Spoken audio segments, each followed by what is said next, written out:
Welcome to Star Wars Holocron. So before we begin, I need to be honest with you.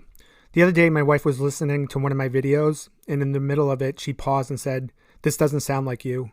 I told her that I didn't want it to sound like me because I talk fast, mumble, seldomly use big words, and a million other things I don't like about my voice. I said I wanted to make a good first impression, that I'm kind of nervous about putting my videos out there, and I want to sound like an expert. Which I do know a ton about Star Wars, but I guarantee there are thousands of you out there who know a lot more about it than me. After talking for a bit, I realized that this isn't the way to be doing things, and I just need to be myself. So I'm going to do that moving forward. You might notice a change with the tone and the flow of my videos, maybe not. Either way, I appreciate you listening and watching my videos. Let's begin. Today we're going to be talking about the third form of lightsaber combat, Soresu. This is part 3 of the lightsaber form series. In case you missed part 1 and part 2, I'll post the link below in the video description. Hopefully the links actually work. If they don't, just let me know and I will figure something out. So the Jedi Order created Soresu, also known as the Resilience form, as the third form of lightsaber combat. This, of course, as you already know, is one of the 7 forms of lightsaber fighting. Now, I read online that the Jedi Council was aware of this form prior and during the Clone Wars, which is kind of obvious that it was known during the Clone Wars since there were Jedi who used the form. But honestly, I'm not sure what they meant by prior knowledge of the form. Does that mean even though they knew about it, they didn't practice the form? I'm pretty certain Obi-Wan started using the form after his first duel with Darth Maul. I might be missing something. If anyone knows what this means, let me know. Other than that, I probably could have left this part out and not wasted your time. Either way, it was developed during a time when blasters were becoming more common, so Soresu was developed to counter this new threat. A major part of Soresu was training to deflect blaster shots. This was kind of a ripoff from Lightsaber Form 1, Chi Cho. However, Form 3 expanded upon Chi Cho's technique and made it a lot better. The form used very precise blade work and really fast dodging, which was better for avoiding blasters. Over the course of Soresu, it rose above and became a prime example of the peaceful way of thinking that the Jedi were known for, even though the right wielder with enough practice would become a deadly weapon, so not so peaceful, but in all honesty, it was primarily used as a form of defense. Saving a ton of energy and using that energy for efficiency were two concepts like Makashi that Soresu capitalized on. It kept the lightsaber moving continuously at ridiculous speeds while using the least amount of energy possible. This meant the person using the form could keep on fighting. Soresu was all about learning how to defend yourself and also being used to being able to defeat your opponent. To do this, you would have to wait, which could be a considerable amount of time, like Obi-Wan versus Anakin, for an enemy to make a mistake because of them being highly annoyed, frustrated, or exhausted. At this point, they could capitalize on the opportunity for attack. Even though Soresu was great at defense, it severely lacked offense. The reason being is that its sole purpose was to keep the person using the form alive, which I would think is a pretty good reason to use the form. But the form was not about helping them win, which I would also say is a huge downside. As a result, Ataru and Shien were developed due to their high level of aggression and offensive capabilities. Think of Master Yoda fighting. That was all about taking down your enemy and doing it really fast. Because Makashi wasn't powerful enough to take on the threat of blasters, however, I would be confident saying that someone skilled in the form like Count Dooku would be able to deflect blasts. To counter this weakness, Soresu was created to make up for this difference. Because of everything I went over so far, Soresu was designed to be used in everyday situations, and it was by far the most defensive form. Soresu was made up of small but effective moves, like deceptive dodging and parries. This was meant to protect the body as much as possible. It grew beyond its basic origin and became a way to show how the Jedi thought about keeping the peace in the galaxy. It used very precise movements, and the saber would move in a different direction every second to protect the person as much as possible while using very little energy. It used rapid reflexes and shifted positions swiftly as well. This was done to reduce the rate of fire from blasters, the goal being to create the best level of protection possible. Someone well trained in Soresu, such as Obi-Wan, was considered untouchable. Because of Soresu's level of protection, someone could fight a single person, multiple people using blasters or lightsabers, or even both.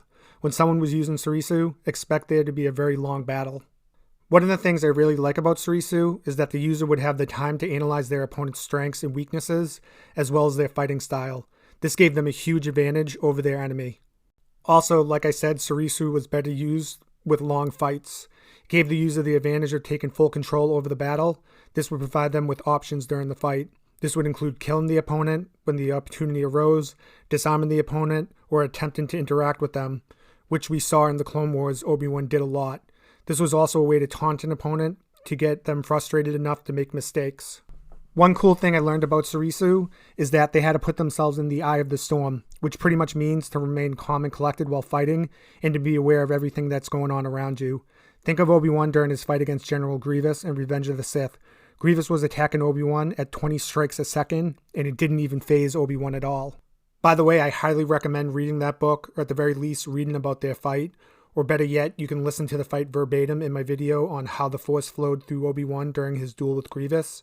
The book version of the fight is amazing.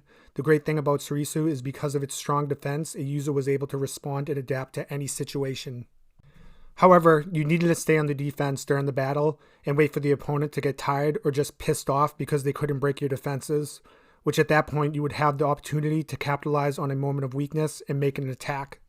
The goal of Soresu was to deflect blaster fire away from you so you wouldn't die and to prolong a lightsaber battle to the point that you could prevent anyone from harm. For example, a Soresu user would tire an opponent out until they could take control and force the opponent to surrender without killing them. Think of Anakin finally defeating Dooku. Even though Anakin uses a completely different form, he did have the option to take Dooku in without any further harm, which was an ideal situation for a Jedi. However, Anakin chose to chop his head off instead. Like Anakin said to Palpatine, "I shouldn't have done that. It's not the Jedi way."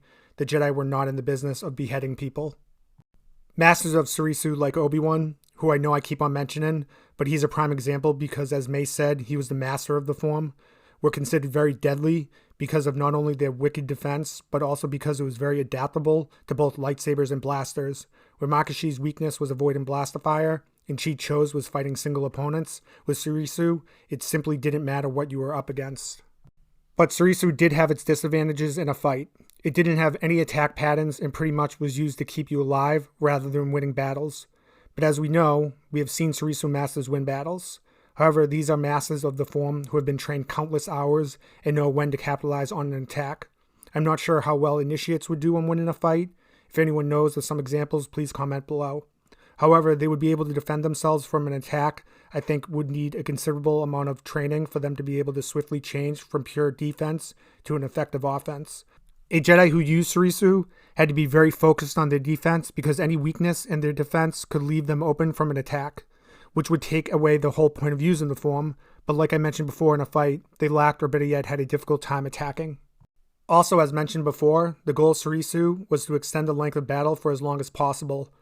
This would eventually lead to an enemy getting fatigued or furious that they couldn't continue without making mistakes. Of course, there are exceptions. However, if they're up against someone with strong attacks and stamina, this could cause themselves to get tired. I would say the fight with Obi-Wan and Anakin, that Obi-Wan was getting tired and couldn't last much longer. I'm actually pretty certain in the book it mentions that. I know it mentions at one point during the battle that Obi-Wan knew he was going to die. Knowing this, he was still able to remain calm and super focused, which is a perfect example of a Soresu master. Now let's discuss proper form and position.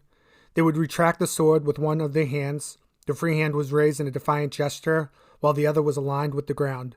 The back foot, which was used the most, was the brace ready position, which was comparable to the Ataru guard.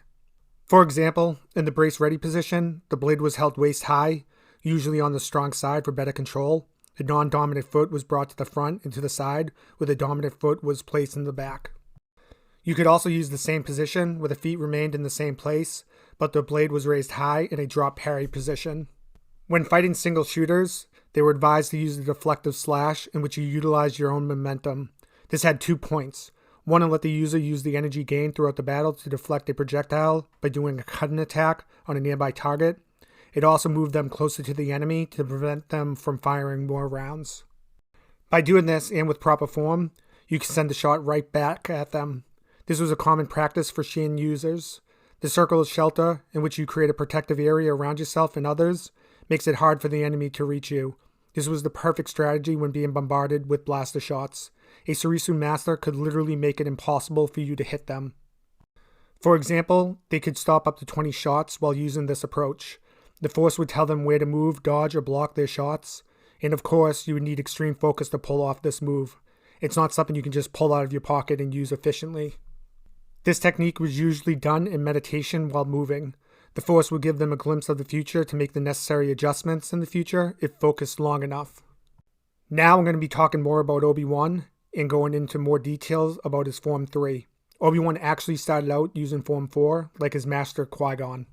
But after he saw his master die at the hands of Maul because he was no longer able to keep up with the form and defend himself, Obi-Wan decided to switch his style to Soresu to fix this weakness and be able to completely defend himself during battle.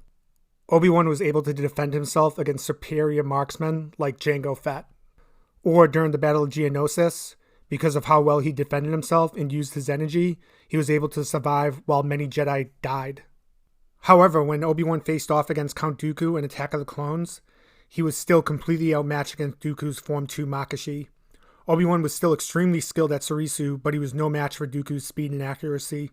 Obi-Wan's attacks went right past Dooku's blade. This made Obi-Wan having to dodge, which tired him out. In the end, Obi-Wan was defeated due to Dooku's Shi'ak attacks. If you want to know more about Shi'ak, watch my series on Makashi. During the Clone Wars, however, Obi-Wan got a lot better and kept improving as the war progressed. He got so good he literally could walk unharmed through a hornet's nest of blaster fire. His skill with the blade just became incredible. It also helped that he spent thousands of hours training with Anakin and others. Plus, he fought a lot of enemies as well. He fought Count Dooku, Asajj Ventress, General Grievous. All these fights just made Obi-Wan better at what he did. Even when he didn't have a lightsaber, Obi-Wan was still tough to fight against. Obi-Wan was able to avoid strikes against him. He could get inside people's defenses to hit them directly, like when he did with Asajj Ventress. By the end of the Clone Wars, Obi-Wan became so good at Soresu, he was on par with Count Dooku. He may have actually been better at dueling than him at this point. Both he and Anakin fought Dooku without using their preferred lightsaber form to catch him off guard. When they decided to switch suddenly to their preferred fighting style, Dooku was completely caught off guard. Dooku was amazed at how simple and effective Obi-Wan's blade work was. He was extremely fast and accurate. Like I said, I think Obi-Wan could have beaten Dooku, and that the only reason Dooku was able to bring Obi-Wan down was that he was better at using the Force than him. Also, Obi-Wan's last fight with General Grievous was one of the times he showed how he was simply the master of Soresu. Obi-Wan's blade moved at ridiculous speeds and complicated blocks, parries, and patterns. He was able to slow down Grievous's attacks, which helped him cut off his hands as well. Like I mentioned before, General Grievous was attacking Obi-Wan up to 20 times a second, and Obi-Wan, even though extremely difficult, was able to block these attacks. Finally, Obi-Wan was also one of the few Jedi who could stand toe-to-toe with Anakin. Not only that, he won. His mastery of Soresu was the perfect defense against Anakin's furious Form 5 attacks. Obi-Wan blocked all of Anakin's strong attacks, which you know was getting under Anakin's skin, that he wasn't able to take down Obi-Wan quickly. He was able to hold out long enough to take advantage of gaps in Anakin's attacks and stop them, which Obi-Wan then chose a place, controlling the battlefield, like I said earlier, of his choice.